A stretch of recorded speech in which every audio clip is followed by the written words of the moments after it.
So thank you so much for having me. I've had fun conversations already, and I'm looking forward to more. I heard there's coffee and debate coming up, so I'm looking forward to that. The talk that I'm going to give today is focused on computational modeling work that my lab does to try to gain insight into the mechanisms of the evolution and development of vocalization capabilities in humans.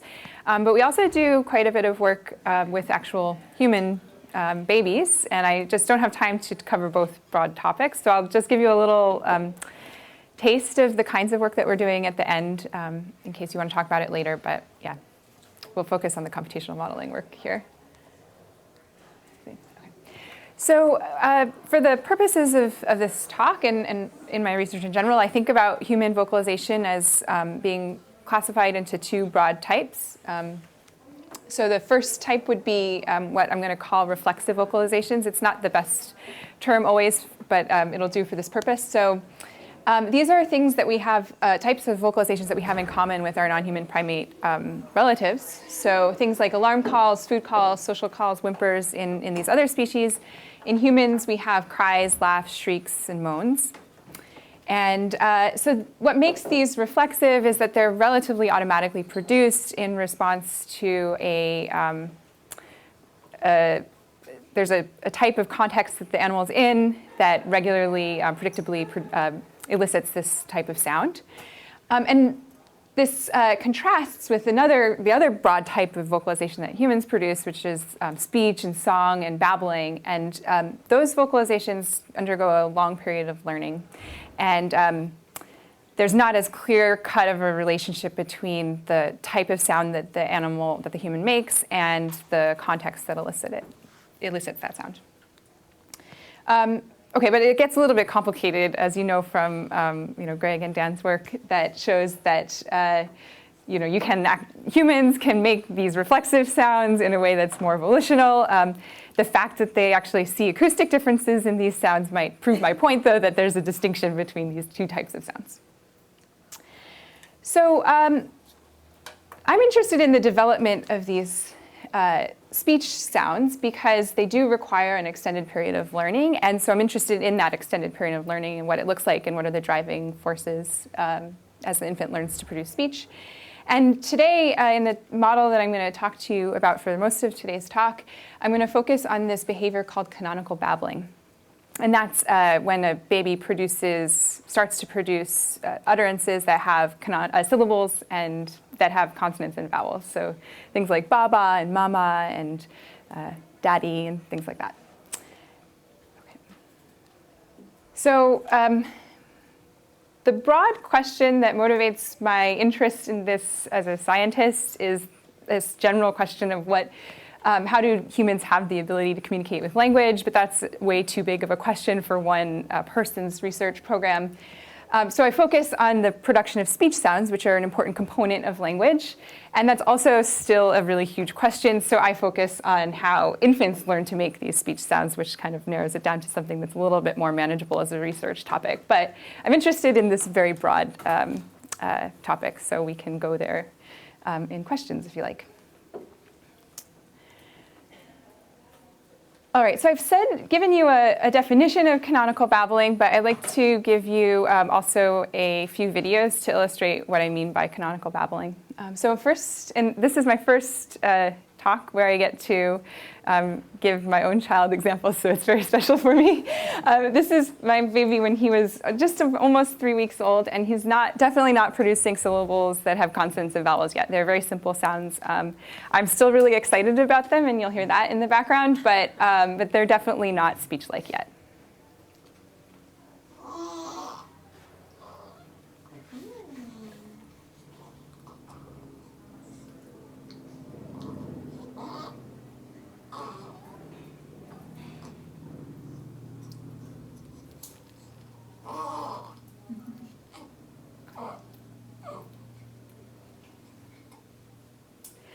So that's the type of sound that human babies come out of the womb making, and that's like the most exciting that it gets at that age. So, and for those of you that I talked to about this device that we have our human babies wear, this is this shows what it looks like. So the baby just wears a vest, and there's a little recorder that he's wearing inside there. And the microphone is, I believe, around here. Okay, so around 4.5 months old, which is about a month ago, he started to produce the first inklings of this canonical babbling behavior. So every once in a while, and he actually did it in bouts, but he would produce this ba-ba sound. And it's not that frequent, but it's definitely there, and it's interspersed with other types of sounds. So you're going to hear that his vocalizations are considerably more complex and getting to be more speech-like, although they're still far from that.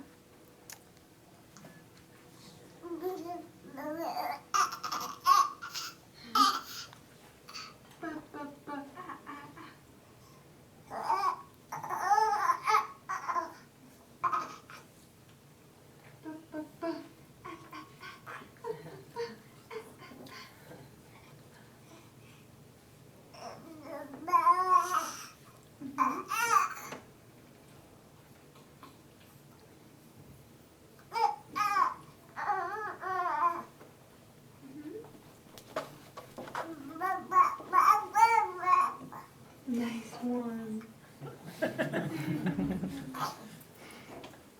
Okay, thank you for laughing.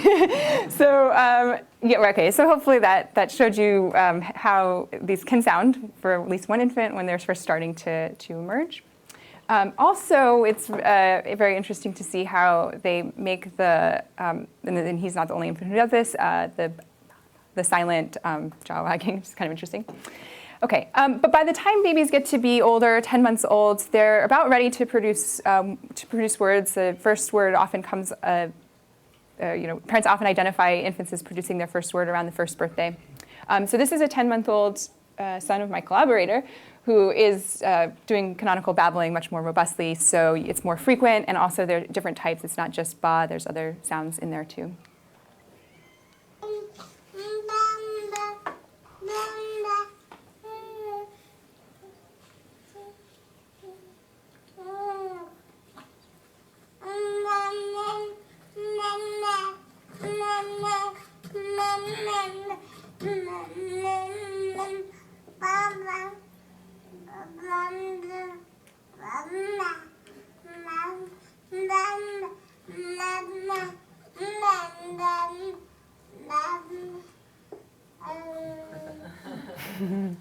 These are really cute too. So there's, this is not meaningful speech, but it sounds speech-like in a way, or certainly more speech-like than the earlier sounds.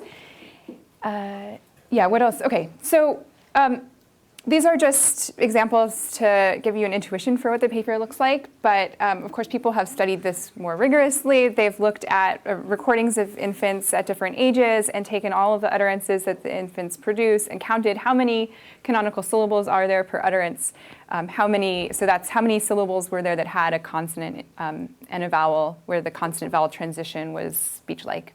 And so you see that from 4 months to 1.5 years of age, there's a pretty steady increase in the frequency of this behavior. This plot has 3 different lines because this study was interested in whether there was a difference in this trajectory for children who were of different socioeconomic status and of children who were raised in bilingual households, and they did not find any difference. Okay, and then this is not the best plot, it's kind of new data, but it shows that from a totally different sample, totally different coders, we kind of get the same trend. So this is very robust, and those of you who have kids, I'm sure, have observed it and hopefully remember some of this as well. So this canonical babbling is believed to be a foundational precursor to meaningful speech, as I've already alluded to. So the sounds that infants produce during their babbling tend to be the same sounds that you see in their first words.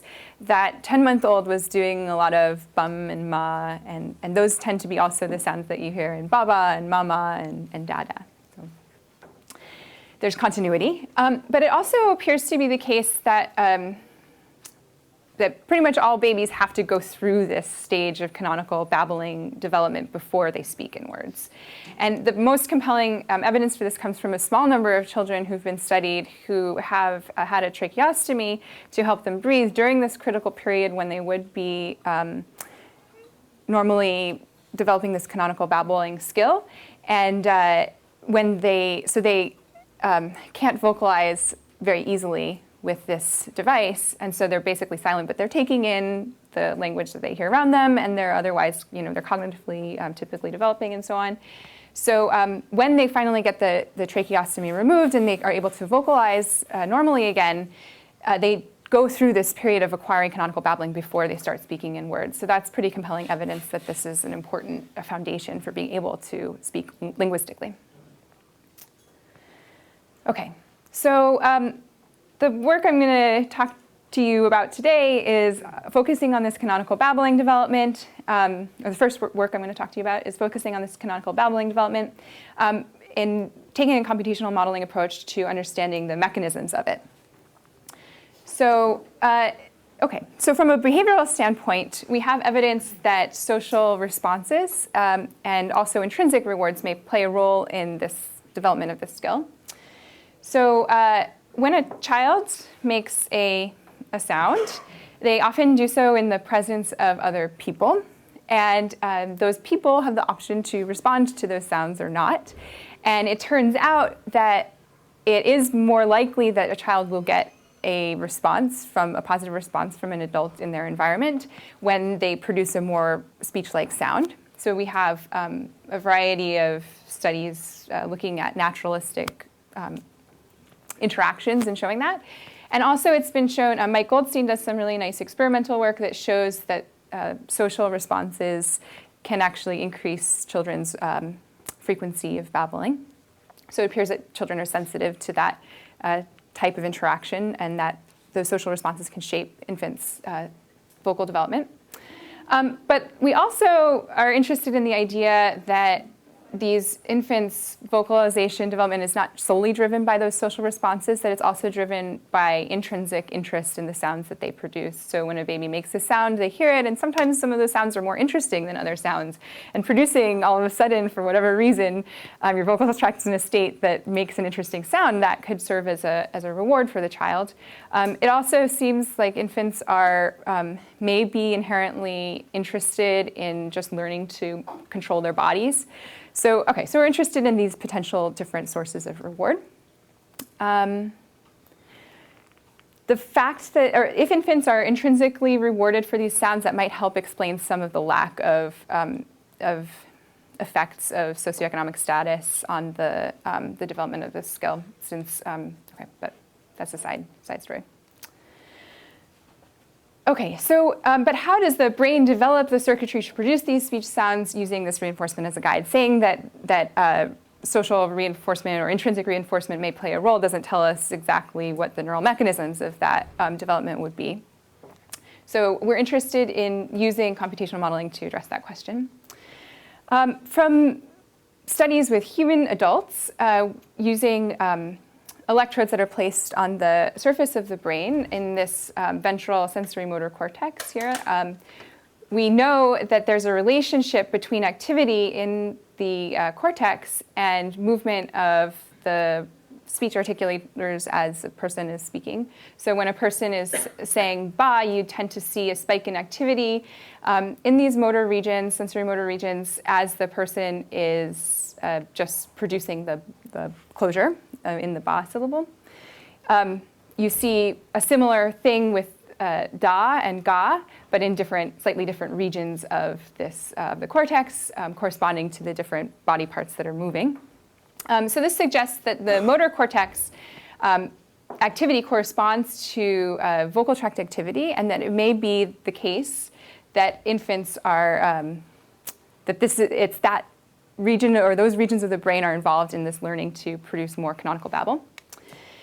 So we also know from simulation work as well as from resting EEG that these cortical regions have activity that's just constantly dynamic and oscillatory. So even when you're not speaking, these regions have activity that's fluctuating. And so this leads us to the idea that learning to produce canonical babbling may be simply a process, of shaping these motor cortex oscillations that are just constantly happening because of the dynamics of the brain, the fact that there are recurrent connections and incoming activity and so on.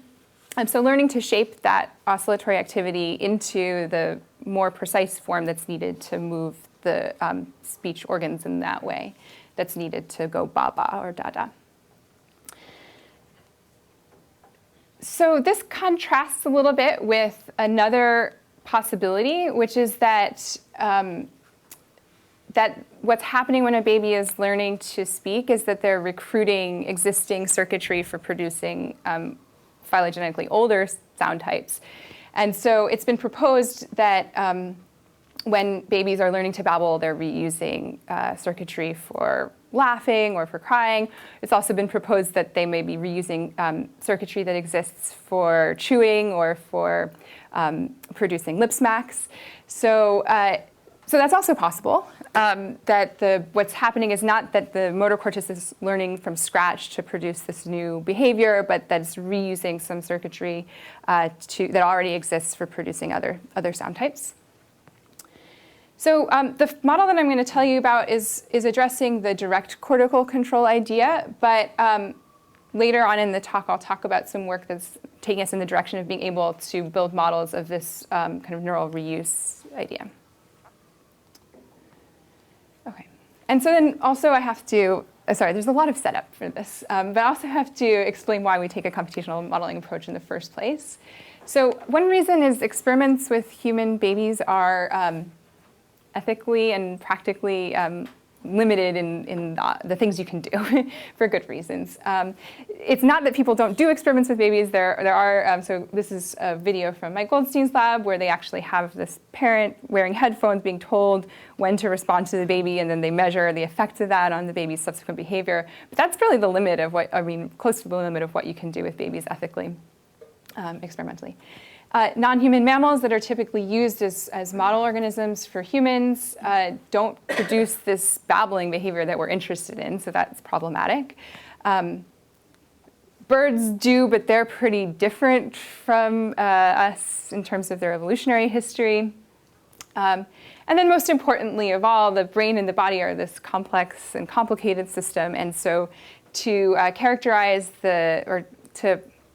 to really understand what's going on, I think it's helpful to have theories that are formalizable in computational terms.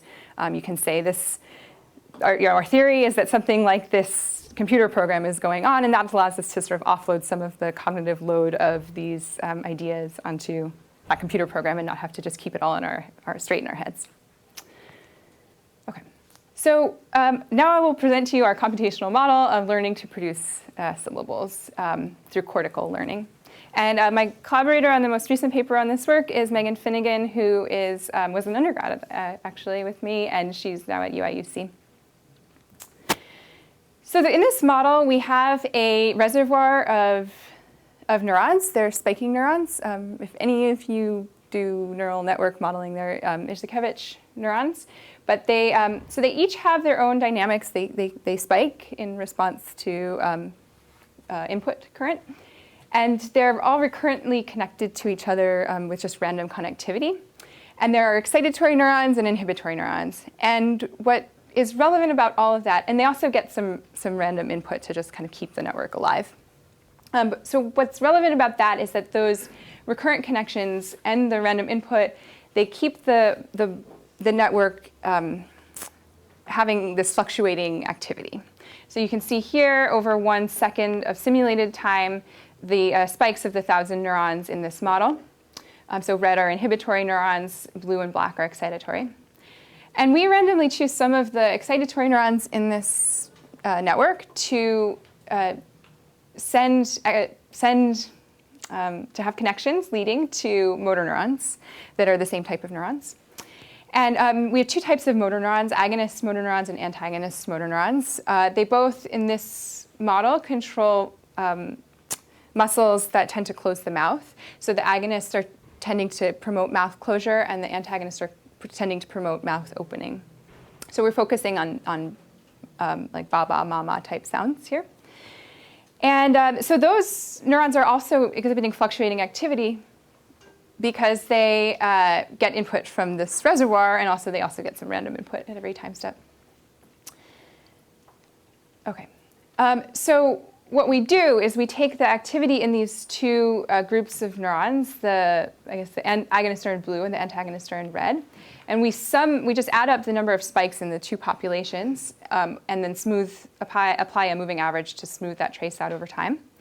And then we subtract the antagonist from the agonist and to get this black trace here of overall muscle activity. So you can see that just there's this natural dynamics to that activity trace.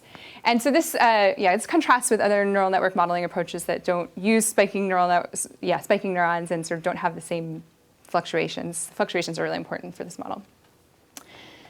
Okay, so this black trace is going to control the activity of the orbicularis oris, which is this muscle that goes around here and closes the mouth, and the masseter, which is this muscle that runs this way and also closes the mouth. So high activity will tend to correspond to mouth closure and low with mouth opening. And we send that as input to another model, which is a model of the vocal tract's physics, basically. So it's treating the vocal tract as an air-filled tube that has walls that are these mass spring systems, and changing the orbicularis oris and the masseter change the equilibrium positions of the masses at the end of the tube, where the mouth opening is. And okay, so waving hands, this model is capable of simulating air pressures in the different parts of the vocal tract. We take the air pressure at the lips as the sound, and that allows us to actually create a sound that we can listen to through this purely simulated process. So we can listen to one of them. Okay, so that was the model going something like that. It's a female adult's vocal tract model, so it's not going to sound like a baby. We're more focused on the neural control than on the physiology, which is also changing.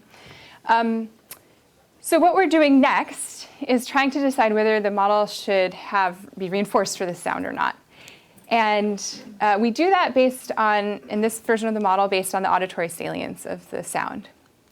So we use another model that somebody else built, Martin Koth and Sue Denham, of auditory salience of sound. So you can just input a sound to this model. It's based on a variety of neural principles of its own. And it tracks over the course of the entire sound where salient features are present. And you tend to see a big spike in salience around the time when the sound is starting, which makes sense. And we just cut that off because we're not really interested in that. But then we tend to see spikes in salience when there are syllables, consonants present. Yeah. Quick clarifying question. Sure. How do you define salience? What is salience in this context? So salience in this, I guess the best way to, it's the onset or the offset of new sound features, new acoustic features. So this model, some of that is just changes in the amplitude of the sound, raw amplitude, but it also has been trained on samples of speech, so to look for onset and offset of other spectral features. So it's kind of like edge detection, but a little more complicated than that. So it's, yeah. And that sort of maps onto human psychology somehow, that those are equivalent to what people actually detect? Yeah, I mean, this is, of course, a model of its own, so all of the assumptions that it makes, we are making, I suppose, but they have done some work showing that when you apply this model to sound, to sung music samples, that the salience peaks tend to correspond also to where people clap along to the sound, so they've done some validation of that sort. But yeah, so our idea is that the salience of the sound should correspond in a loose way to what types of sound infants will be reinforced for, either because the sounds with more salient peaks are more salient to the infant herself, or because the most salient sounds are going to be the ones that adults are going to tend to notice and respond to. So that's the theory we're operating under. But the other truth is that I originally started out with this work listening to the sounds myself and just hitting a key to reinforce the model when I liked what it made. But that is not sustainable for a long-term practice because I've got my bias, and also it takes forever, and I could not train the number of model simulation runs that I need. So we needed to find some hack to to do that. So anyways, turns out auditory salience works as a way to reinforce the model for producing syllables, but it also has some interesting theoretical implications. So here are 3 different sounds. One is going to be low salience, one a higher salience, and the one we just listened to kind of medium value. So here's the low salience sound. So that didn't really have any consonants in it, and it doesn't show any salience peaks, so we would give it a pretty low salience score. This sound is the one you just heard, and that would have one sort of cluster of salience peaks, would get a moderate salience value, and here is one that has a higher salience. So that one actually shows several peaks in its salience detection plot. These are just spectrograms of the sound. The cyan here is the raw waveform, and the black is the salience trace. So what we do is we reinforce the model if it's reached a threshold of this salience level. And we also have built into the model to increase the threshold as the model gets better. OK. So this model learns from those reward signals, and I have to tell you a little bit about how that works. So all the learning in this model happens in the connections between this reservoir of oscillating neurons and the output neurons, and these motor neurons. So what's happening is we're changing connection strengths between those output neurons and the motor neurons. And we're doing that using something called spike timing dependent plasticity, which is basically a form of Hebbian learning, the idea of if the neurons fire together, they wire together, except applied to this scenario where you have actually neurons that spike. And so really what you want to do is have, if a presynaptic neuron fires before a postsynaptic neuron, you should wire them together more strongly. So there's this thing taken into account about the timing of pre and postsynaptic neurons. But that's what's being shown here, is that you have more long-term potentiation when the presynaptic neuron fires immediately before the postsynaptic neuron. And as that time lag gets greater, the amount of change in the synaptic strength decreases. But that's not taking into account reward. So the reward comes in by increasing the level of dopamine in the model, so dopamine.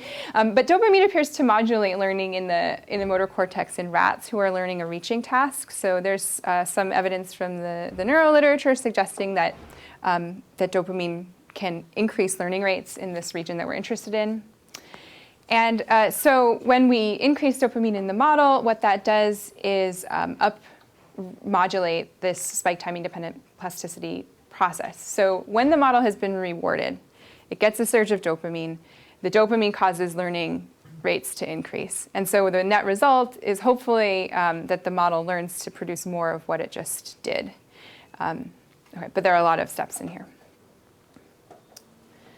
So taking all of those parts together, we find that this model that I just described to you actually can learn to increase its rate of production of these consonant vowel syllables. So what you see here is a plot with simulation time in seconds on the x-axis and number of syllables on the y-axis. And in red, we have the model I just described. And in blue, we have a yoked control version of the model that gets it runs this neural simulation, it generates sounds, it gets rewards, but the rewards aren't timed to, or they are not related to the type of sound that the model actually made, because these control simulations have different random initializations and different random inputs at every time step.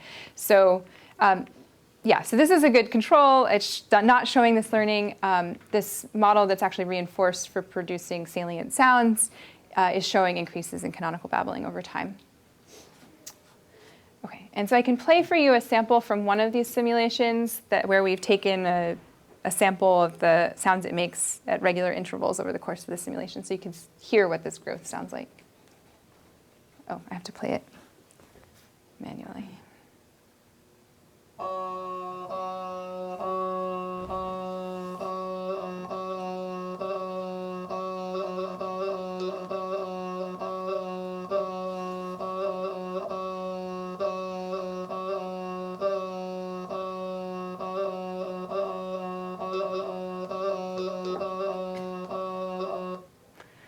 Okay, so it's a little demonic, not cute like a real baby at all. But hopefully as you heard, it is increasing this blah, blah, blah sounds as it learns. So I'm proud of it. And this is intended again to model this process of increased canonical syllables as the child gets older. Okay. So we've done some work that I think I'll probably not really talk about too much, but to try to figure out what the model is learning to do to generate these sounds. It looks basically like what it's learning to do. These are red are the highest salient sounds and blue are lower salience. It looks like the model is learning both to increase the standard deviation of activity of these articulators, so to just oscillate them with higher amplitude. But it also looks like it's learning to increase the overall mouth closure. So the model is starting out from a state where its mouth tended to not really be closed enough that if the orbicularis oris and masseter muscles fluctuated, that would lead to mouth closure and opening alternations. So if the model tended to start out with the mouth too open, and then if you wag the mouth when it's already open, it doesn't really create these salient closures. So you're and if the mouth is too closed, that doesn't do anything either. So it needs to be in the sweet spot. And it seems like the model is learning to increase those two things over time. Okay, I'm going to skip this, sorry. So what we've learned from this computational model as, as simple or as complicated as it, depending on your perspective, is that cortical activity fluctuations, if you buy this neural network model as a model of cortical activity fluctuation, are sufficient to generate syllabic sounds.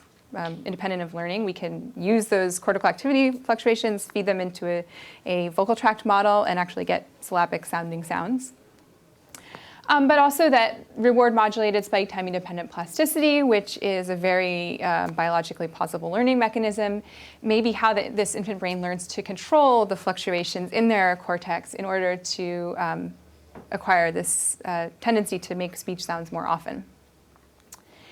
And this speaks a bit to the debate on how syllabic speech evolved, because it suggests that it's a strong possibility that we don't need to repurpose old circuits for this behavior, that something about what the motor cortex already does and very general learning mechanisms could be accounting for this change, and that maybe what actually changed evolutionarily to make infants do this is related to the degree of control over the vocal tract that we have in our species, and or due to differences in how much caregivers attend to these vocalizations in our species, and or to differences in our intrinsic motivation to vocalize and to be interested in our own vocalizations. So, okay, that's very speculative, but that's where I think this model can say something. But there are many remaining questions and issues with this work that we're working on. So we need to make this model scale up to learn to control more degrees of freedom. It's just a model of mouth opening and closure right now. We need to also control the tongue and the larynx and things like that. And there are a lot of technical challenges with that. But we're working on it.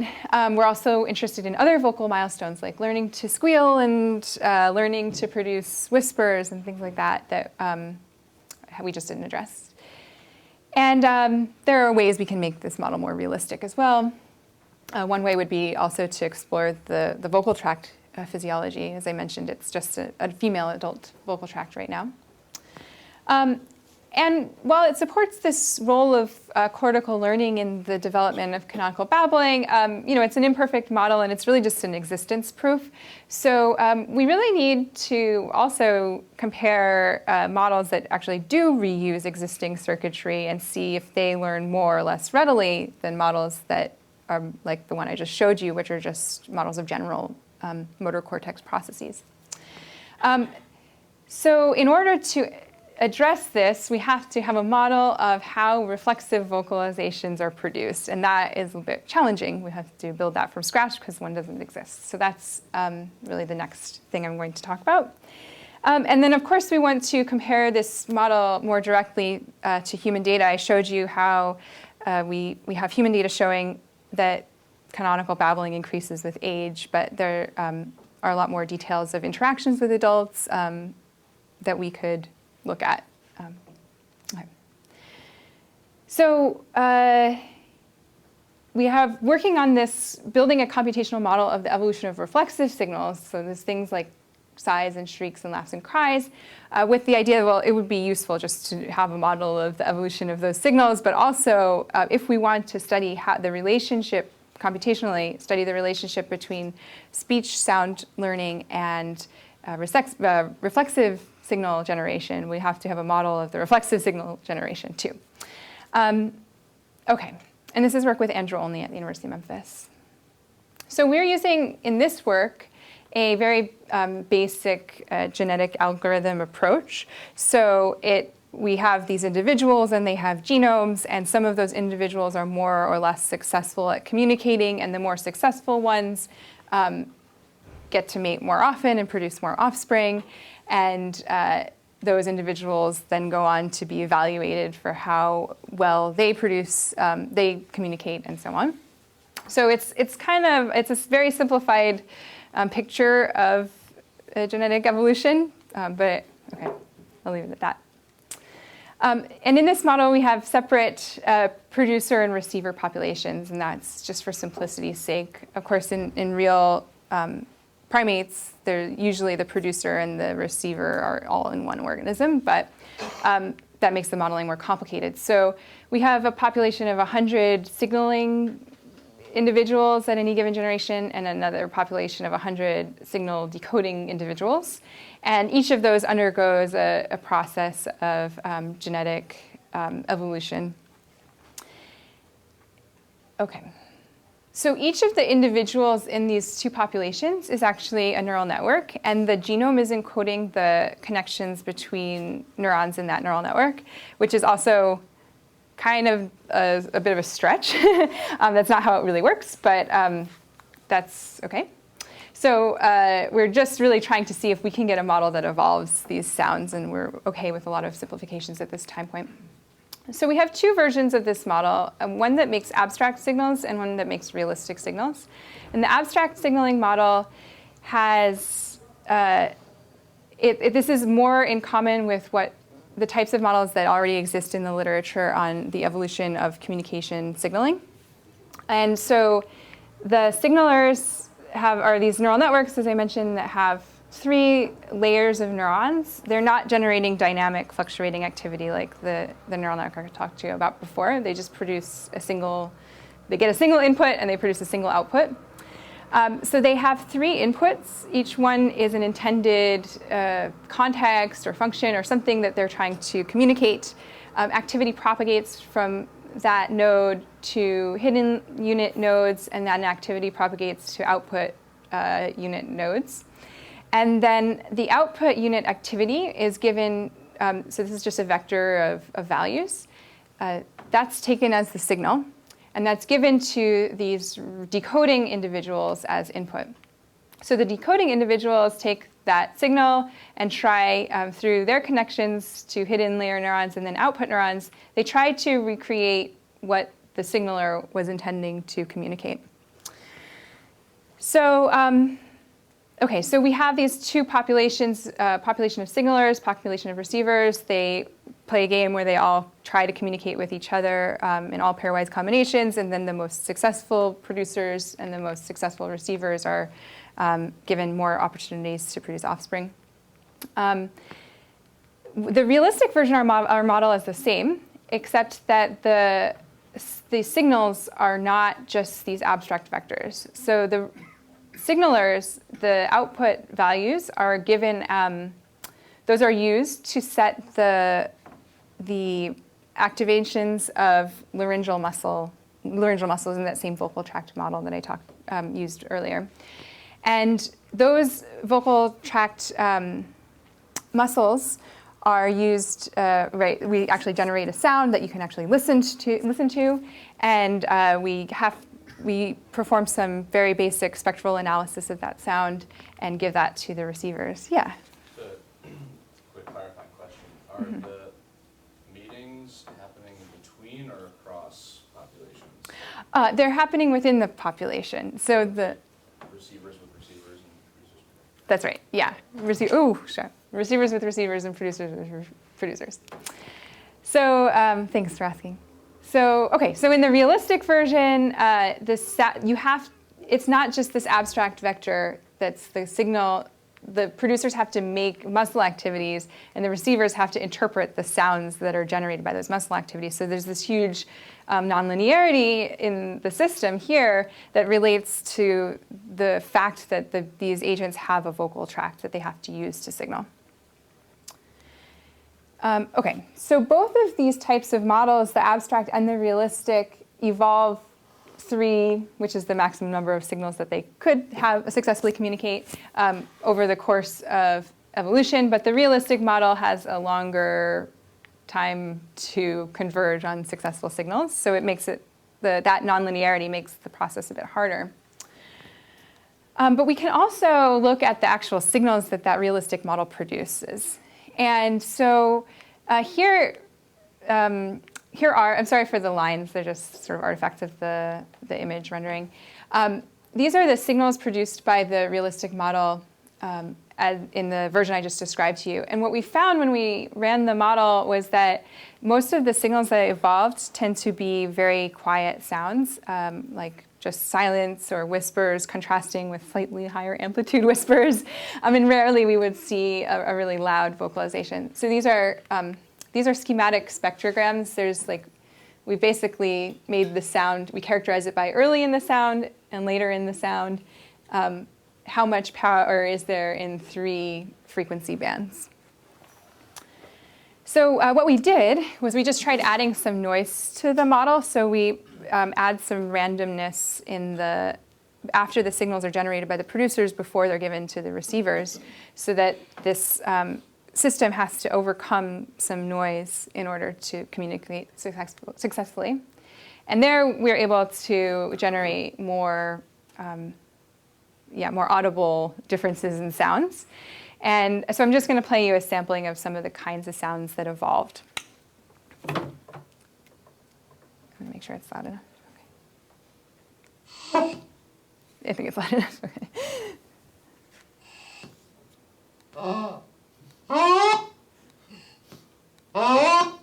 Okay, so the advantage of this model, even though it's really super simple neural networks that are not that realistic, and it's treating evolution as modifying the connection weights between the neurons, which is also kind of not realistic.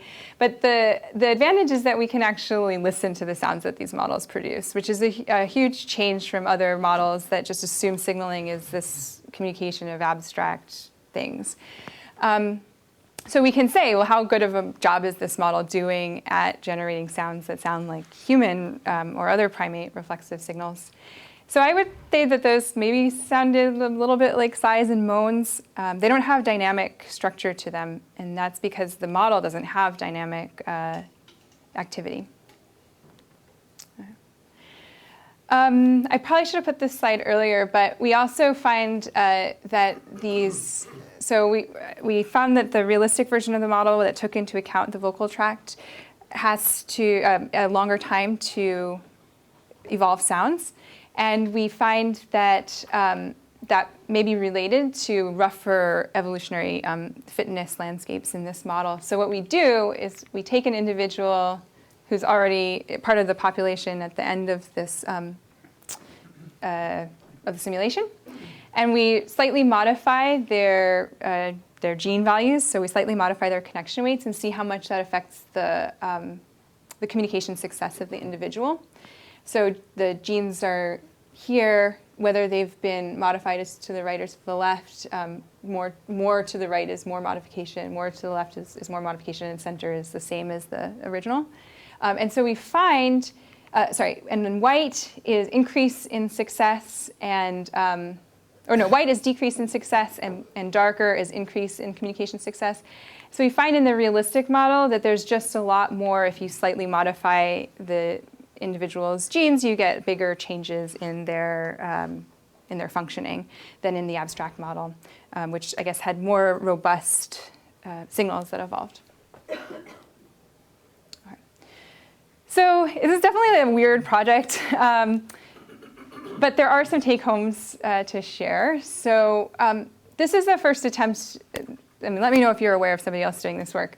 But this is the first attempt that we're aware of to model the evolution of actual primate reflexive sounds. So a model that addresses communication evolution with actual sounds that you can listen to.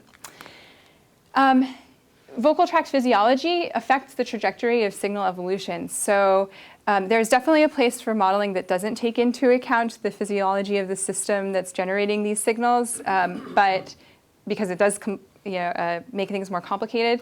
But ultimately, if we want to understand how vocalizations evolve, we have to deal with the vocal tract apparatus and how that affects evolution.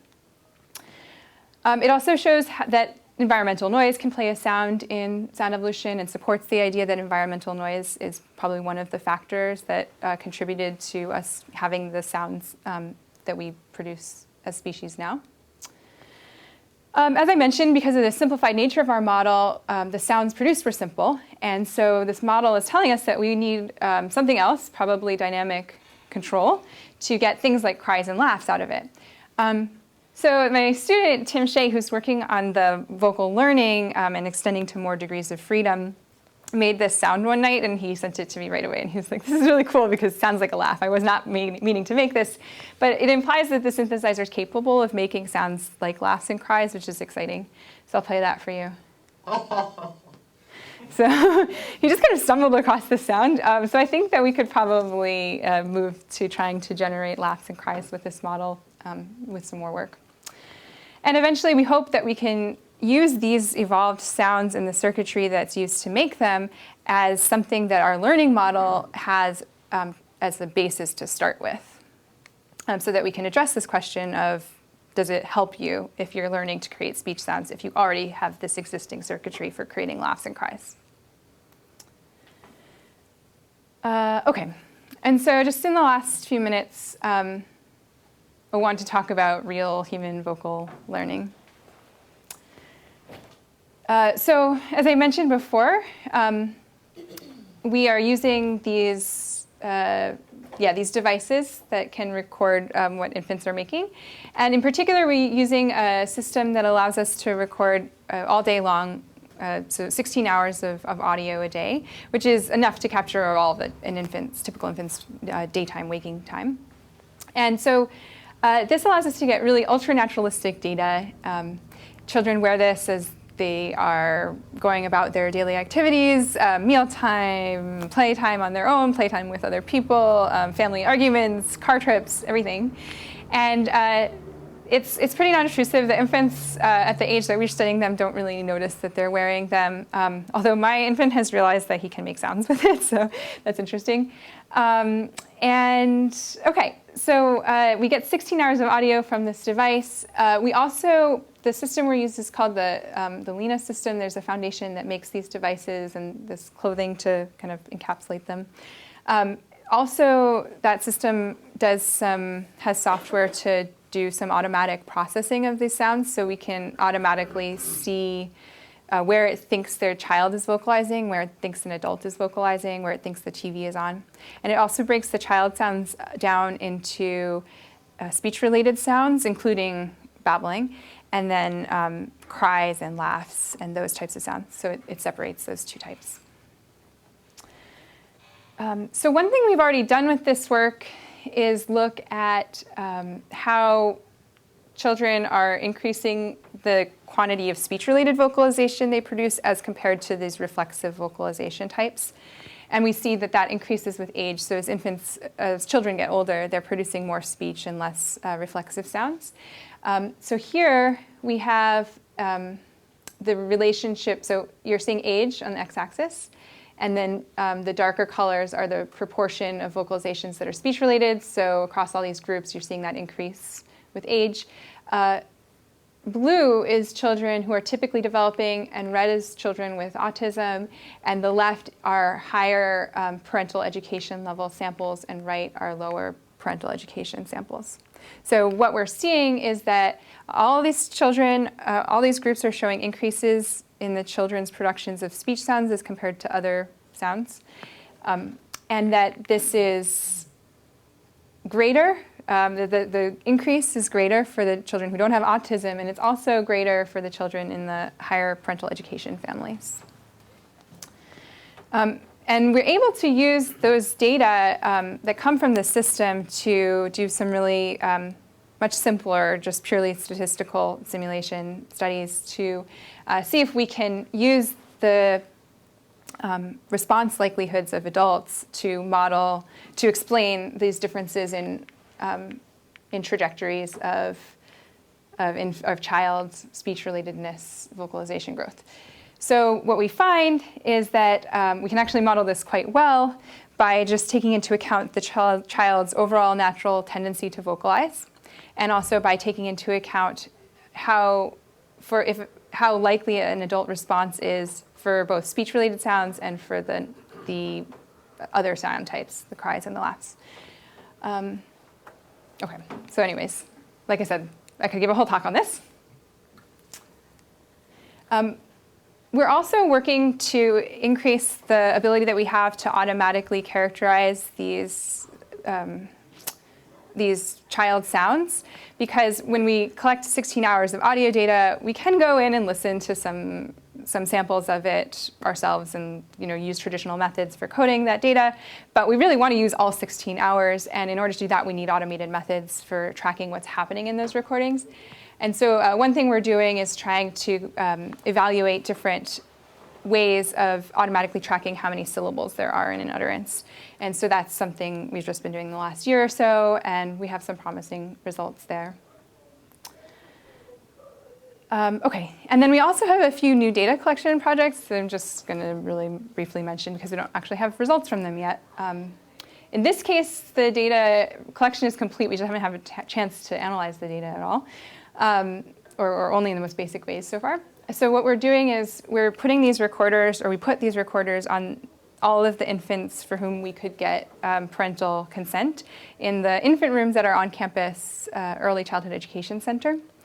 And so these infants, if they were in our study, would have been wearing those vests with audio recorders in them. And we didn't put recorders on the teachers, but the teachers' voices are picked up by the recorders as well. And so the infants range in age from 0 to 21 months. And we have data from February 2015 to October 2015. Pretty much every day that the kids were in school, we have, 4 hours of recording a day, over 54 days on average per child.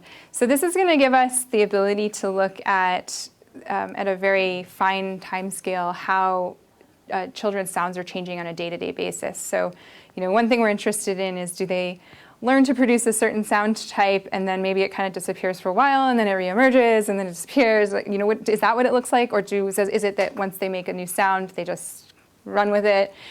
So we're interested in things like that.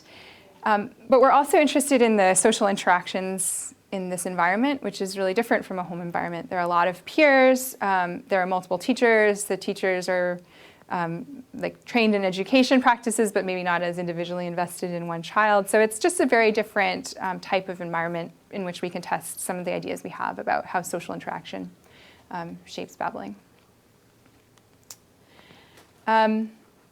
And then we're also starting a new data collection project where we're looking at 3, 6, 9, and 18-month-olds. And we're really hoping to apply methods that are used to study animal foraging in spatial environments to how infants explore their acoustic capabilities.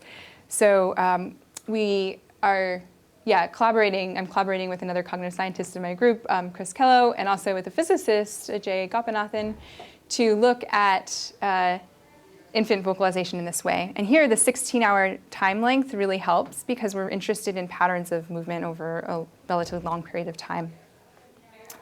Okay, so we'll look at whether infants are foraging in their acoustic space, and maybe one of the things they might be foraging for is adult responses. That's our hypothesis. We'll see what happens. And we're planning to try to build models to match this pattern of exploration. So not just to match the gross changes in vocalization types that occur, but actually to try to match the exploration dynamics as children undergo this learning. Okay, and then finally, the last thing I want to mention today before summarizing is that we're starting a new project to make some of these vocalization samples or these audio samples more accessible to a broader community. So it's been a little bit, we have a website, homebank.talkbank.org. This is part of Brian McWhinney's TalkBank project. So it's hard to share. These audio recordings from the whole day of a child are really valuable because they're highly naturalistic. There's just a ton of data in them. But they're really hard to share because of the private nature of them. There are a lot of things that go on in it. I mean, like I mentioned arguments, right? So, and also just like toilet sounds and stuff like that. So that are not a problem when you're just recording children in a laboratory setting or you're only going into their home for like 30 minutes. And so we want to share these recordings broadly so that many people can use them, but we also want to do so in a way that doesn't risk the parents and the children's privacy too much. So we've come up with a solution that involves kind of signing up and registering as a user and getting some training, which you can now do. So if you're interested in these recordings and want to have a look or use them in your teaching or in your own research, you can use this repository. And we're hoping that this will be useful to people who might not really be interested in collecting their own data at all, but have expertise in developing speech recognition methods. There are not enough good speech recognition methods that are good on child speech. And so we're thinking that one of the reasons that might be the case is in part because of lack of training data for those algorithms. So we're hoping to help with that problem. And okay, that's pretty much it. So in summary, we are trying to develop models and having some success in that that use cortical learning mechanisms to learn to produce consonant-vowel babbling. We're also working on models of reflexive signal production. And we're working on connecting data from real humans to these modeling efforts. And the ultimate hope is that this is going to help us get some window to complement other methods, what we learn from other methods, on how humans have the ability to speak. So that's it, and I really welcome your questions, and I'm excited to hear what you think.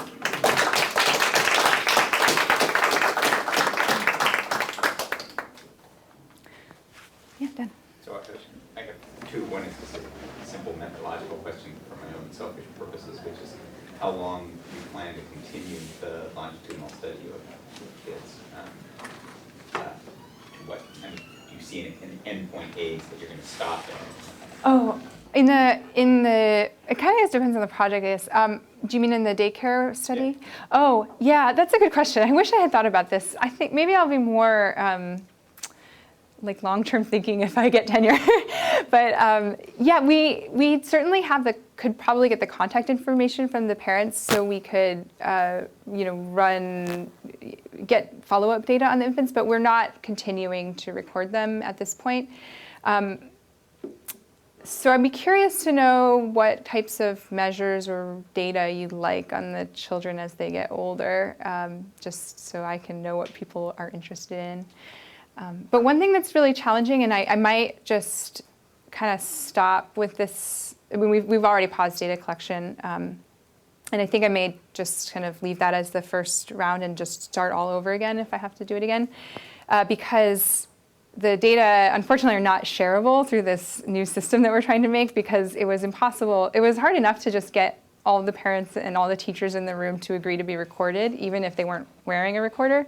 And there was always at least one, usually more than that, people who weren't comfortable with video recording, so don't have any video data, even though we could have done it in that context. And also, they often said on their forms that they weren't interested in sharing their data. So I kind of want to figure out how to get around the problem of generating shareable data in those contexts before investing a lot more. But yeah, so yeah. So my more substantive question is, it seems that whether you're exploring the question of the emergence of canonical babbling, whether you're taking the sort of naturally occurring oscillation or the neural reuse as your starting point, there has to be reward in the system somewhere, right? And there are two possibilities. One is that there's a separate endogenous mechanism, right?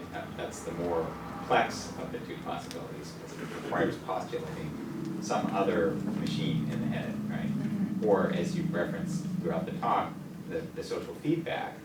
But at least those data showing lack of SES effects, for example, and things like that suggest that it doesn't look like it's contingent on social feedback. So how do you reconcile those two?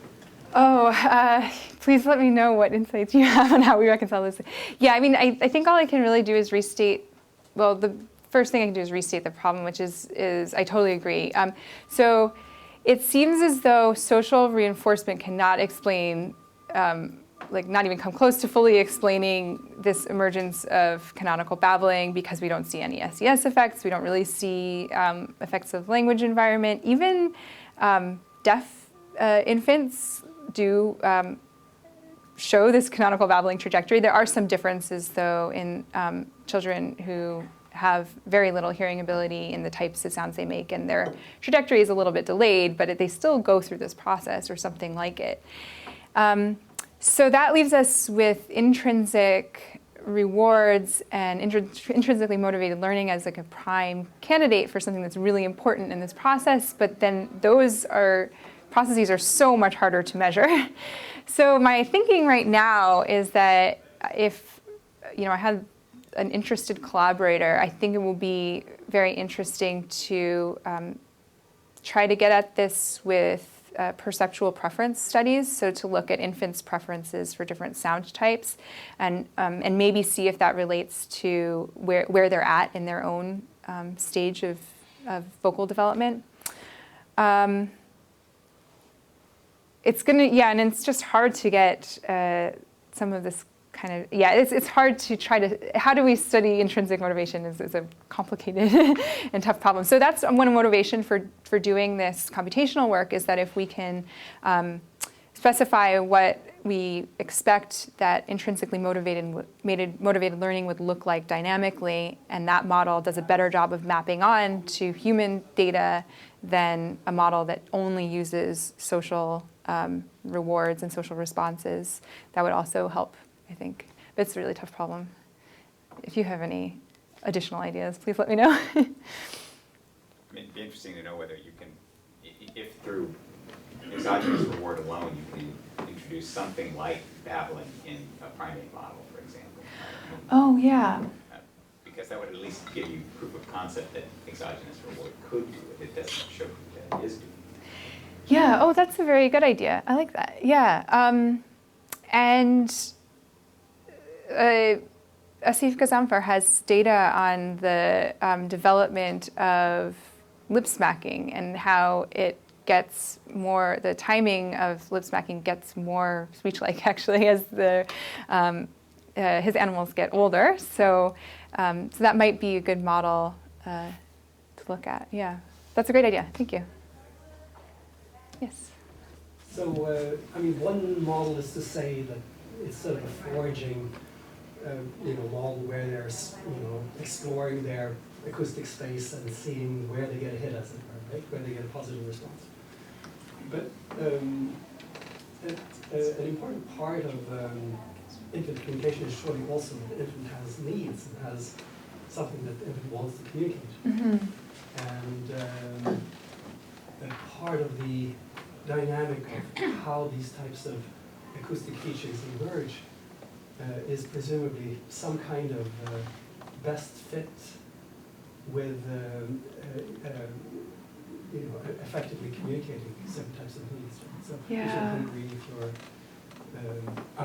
I'm sure you're aware of this work of sort of the 7 things that infants say or something like that. I Different types of guides. You're familiar with that, right? Oh no, yeah. I mean, there's someone who basically did a study and said, well, there's a very small number of things that infants are really communicating, and if you listen carefully, you can hear which one it is. Oh, interesting.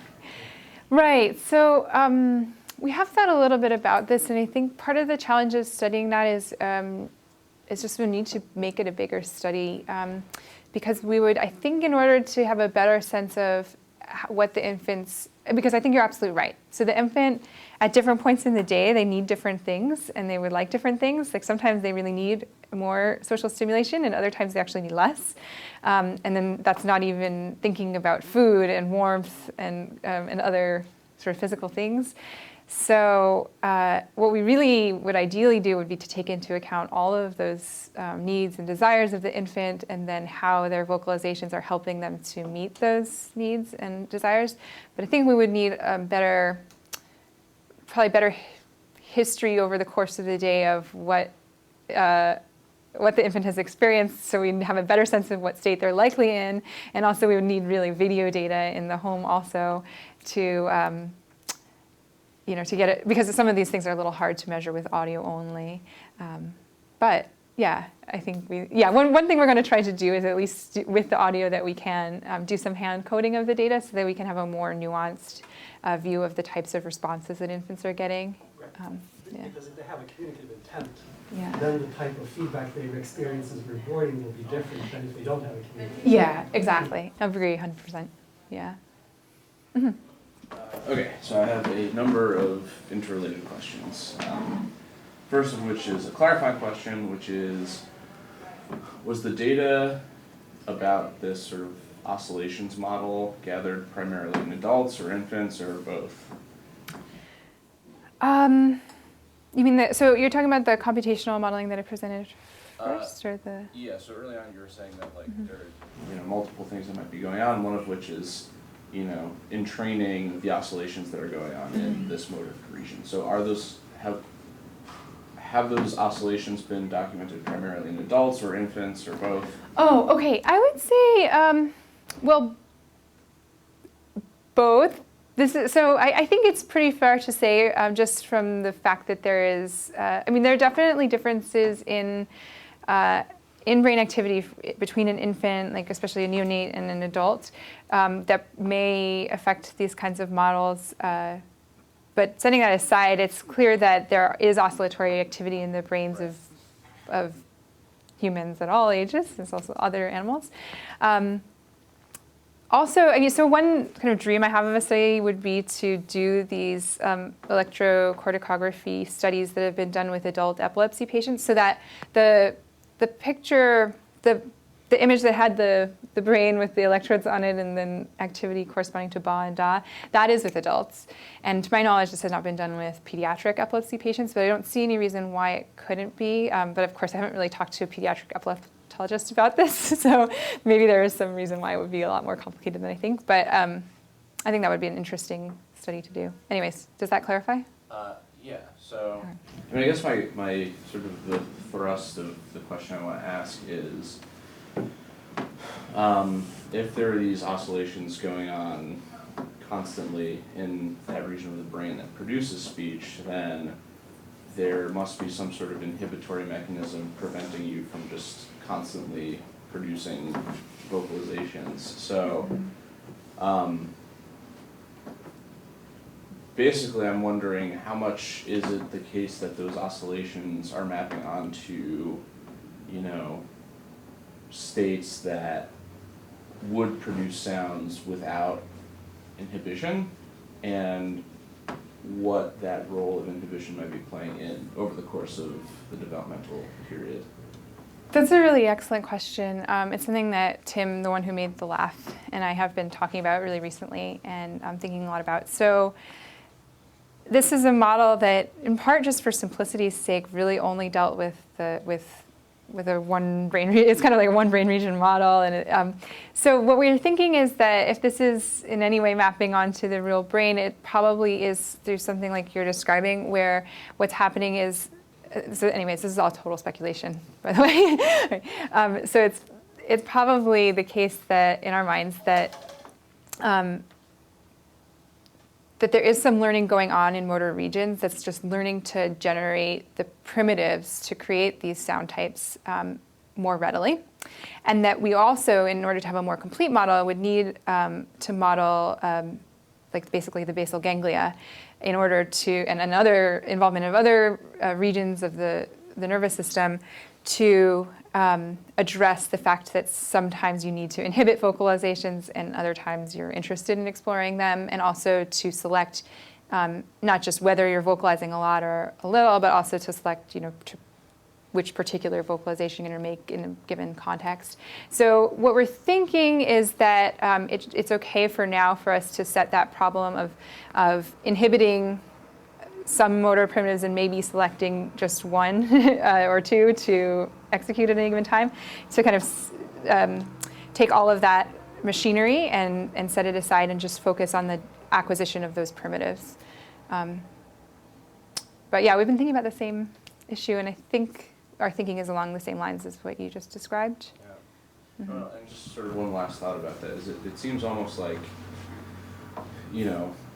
what's happening is inhibition of inhibition, because, the basal state is not one of constant sound production, it's sort of eliciting production. So if there are sort of these oscillations going on, then it seems like you're inhibiting the inhibition of whatever those oscillations are doing. And then, selecting the right motor program. Yeah, I think that that's very plausible. In our model, what happened was the model learned to kind of increase its base rate of activity of the muscles over time. But if it had started from a high rate, it could learn to probably to decrease it. Yeah, it seems like definitely it's not adaptive to be constantly fluctuating your body all the time. And it's certainly not adaptive to be constantly making noise. It has energy expenditures and incurs risks and things like that. So our thinking is that it makes sense that this would be a system that would be a system that learns in response to positive outcomes from letting that oscillatory brain activity kind of affect behavior. But yeah, this is a very good, very good observations. Thanks. Mm-hmm. Yeah, I'm not sure this is really relevant, but I'm thinking many, many years ago, Michael Studdard Kennedy did an article on how a universal is learned. And it was basically, as I recall, that it was kids babbling. And what they were doing in order to babble is they had to learn to control articulators and gain mastery of a particular, who knows, like a tuck, where you have the tongue in the mouth, etc. And then what they were doing, but there was a period of mastery, and I wonder if that would be involved. You're developing a skill. Then what they would do is that they would decompose that, and then they would be able to move to a different region of the mouth so that they were progressively getting the ability, if you want, to produce different consonants through this kind of a process. And that would seem possibly something that would work for things like intrinsic motivation, if you're trying to develop this skill and then use that to explore other kinds of things in that. So, I guess one issue would be, to what extent are you looking at the particular regions of the mouth, the particular muscles that are producing the sounds in that sense? And then maybe a second question going in the other direction. You said it didn't seem to be social because there wasn't much indication of SES. But why would that mean to be social? Because it could be, Eleanor Oakes did a study many, many years ago of kids babbling in their cribs. So couldn't it just be the more basic thing of being in interaction with others and having to adjust your sounds to their reaction without any consideration at that point of SES or anything? Right. Okay. So just to address the latter point, yeah, certainly the fact that there's not a strong enough SES effect to show a difference there does not mean that there's not a social an importance of social response and social function of these sounds. It just really means that that particular study didn't detect that SES modulated those things enough to show, a change in that trajectory. And certainly there are observational and experimental results that suggest that social interaction is playing some role in this process. I think more the take home is that it probably can't account for all of that learning. So on the different articulators with the modeling, you have another version of the model, but doesn't have this dynamic control, so it's not very useful for generating consonant sounds, but it can make different vowel sounds using the full vocal tract in all of its degrees of freedom. So what we want to do is combine that with this model that addresses the development of temporal dynamics and have the model learn the temporal dynamics that are needed to move, like not just the lips, but also the velum and the tongue and so on, to to generate sounds and see how that model learns and what sound types it makes. And we're just working on that problem. It's proving quite challenging to deal with all of those parameters at once. So I think that what we would do if we could get that technical issues solved is we would like to compare, which regions of the mouth maybe does the model start to explore first, and then does it move from there onto other regions? Do you need specific types do you need to reward specific sound types in order to get certain articulations emerge in the model? Or can they all emerge just from this exploratory play that's driven by salience? So I think that it's possible to address some of these questions, but we don't really yet. Thanks. Okay, I'm not sure who to select. Okay, how about you? Yay, okay. Yes, I win. I didn't see your hand. Of course you win. I'm just going to hold it right behind your head. So I was curious about the evolutionary model that then led to, where you added the noise in, and then you got the greater distinction between the different signals. So I was wondering, one, how distinguishable are those sounds, at least to, say, adult human ears? It sounded like, because just looking at where the frequency bands were, there were some that at least, visually, the way you laid them out looked pretty similar. Like there was one moan, there's maybe a little lower than another one, but I was just wondering, like, one, how distinguishable are they in terms of human perception? But then, two, what are the parameters that you found emerging in the model as being primarily used to separate out the different sounds? Oh, thanks. Good questions. So we didn't, of course, run any. This is just purely modeling, and so to the extent that we made claims about how they sounded, it was just based on our listening to them. But it seemed to me that the model was mainly adjusting the gain on the sound. It was mainly contrasting loud with less loud with quiet, with total quiet sounds. So sometimes the model seemed to, for a while, like it would. That seemed to me that the model was the most robust dimension for this particular model. But I think part of the problem was the way that we encoded the acoustics. So we just took this very coarse-grained spectrogram with 3 very, very broad frequency bands and 2 very large time bands. And so that made it so that it would be hard to pick up on things like pitch as a cue, because the pitch varying might not show up so well in this very low resolution spectrogram.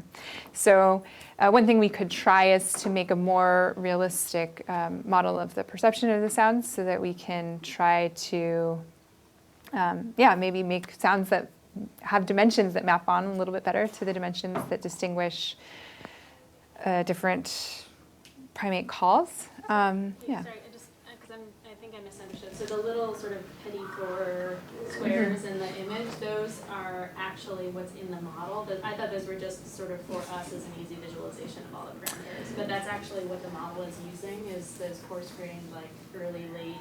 Yeah. Okay. Yeah. The problem was, so the actual sounds, of course, they have much more complexity to them. I mean, you can do, So they.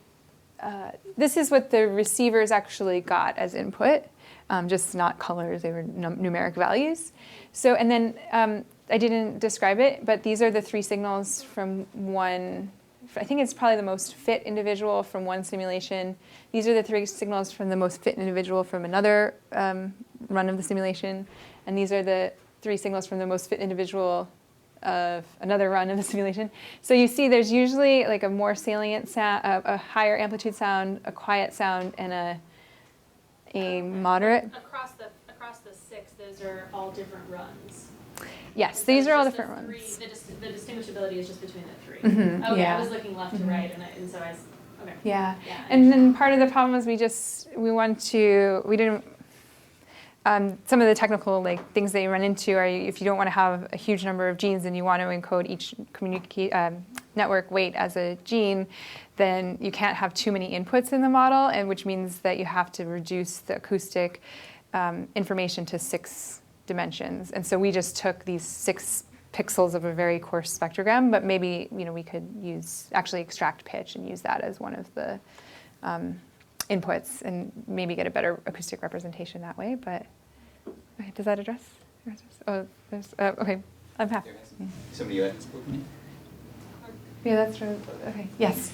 Yeah, I was, so in this model, in the evolutionary model, when you were describing it, I was trying to think of how it would map onto an evolutionary game theory model of signaling and communication, right? Where the critical things would be, is there a communicative dilemma or not, right? I'm assuming that the fitness interests of both receiver and signaler are overlapping here, so that there's no, I mean, that would be why you get the quiet signals evolving, because there's no competition for better.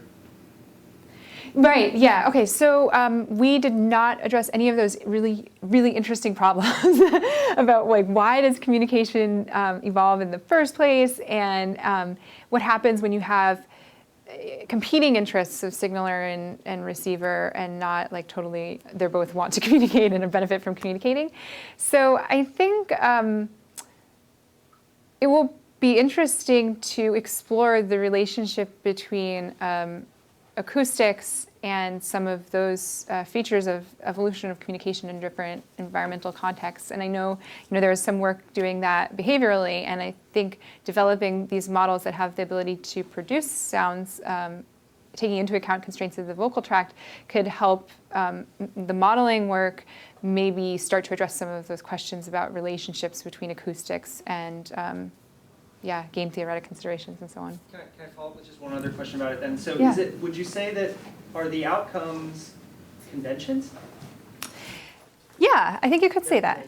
Yeah. So if you run the model different times, you reach different equilibria, different signaling equilibria in terms of the actual behaviors that are produced. Yeah, that's right. Although we didn't have it, and maybe because the number of signals we had was low, maybe because of the particular way we treated the acoustics and so on, we didn't tend to get a lot of differences in conventions across the simulations, except in the sense that because the signals were arbitrary, signal 2 would have been signal 1 in a different model. So I guess that's convention, but you'd expect it from this model. Yeah, thanks. Okay, and then, sorry, I was supposed to go around right and give everyone a chance. Okay, thank you. I wonder if there's an a priori reason to think that social reinforcement would be important or necessary to development, because comprehension of language is separable and separate cognitive faculty and precedes language construction, of course, and individuals who are mute or impaired also have language comprehension that works. So at a very early age, infants produce a kind of database of common phonemes in their language. That being the case, they don't need exogenous reinforcement. They already know what the sounds are, right? Yeah, I think, so that also, yeah, okay, so the idea, I think it's possible to still think of that maybe infants are reinforced not for, or they're driving some kind of reward for producing sounds that they hear around them and know from their experience perceiving language are the sounds that others in their environment are using to speak with each other and to speak to the infant. So I think that is a very much a strong, likely possibility that we just haven't really addressed in the modeling work. I mean, that being said, I think you also can't argue with Mike Goldstein's experimental results where you have reinforcement with social response of infants as they're producing sounds, and you see that affecting the sounds that the child produces 30 minutes later. So I think that there's probably still a place just for raw, when a child produces, especially at these young ages when they're not producing words yet, when they produce an exciting new type of sound, the people in their environment kind of converge on that baby and are excited about it too. I mean, my sense is that really is playing a role, but certainly that doesn't rule out the possibility that the infant is also in tune with the sounds that they hear around them that are meaningful and internalizing that as well. So, or that they're using those phonemes more for other purposes, like displaying their competence in language, which can be socially important. Right. Yeah. So maybe also what's being what they're trying to show off, and what I don't know, to anthropomorphize. Or I guess it's not anthropomorphizing since they're human babies, but maybe attribute more to them than's really going on. Maybe they are displaying their capacity for things, and so what's actually the target of reinforcement of adults and their own internal target is not a specific sound type, but like a diversity of sound types. That's certainly possible. Yeah. Okay. Well, we get to talk some more.